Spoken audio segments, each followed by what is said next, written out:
內地上月社會消費品零售總額按年增長0.6%，增速比6月放緩0.4個百分點。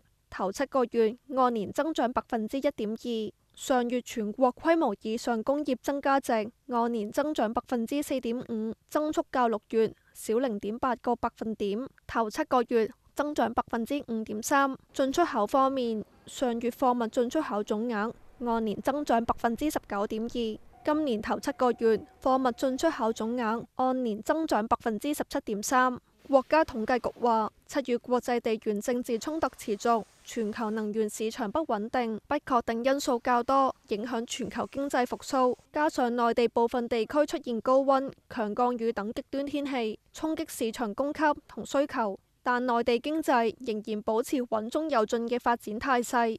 下階段呢，要全面貫徹落實黨中央、國務院的決策部署，加大逆周期的調節力度，加力擴大內需、優化供給，堅持深化改革開放，增強發展動力，激發社會活力，推動經濟持續向新、向優、向好發展。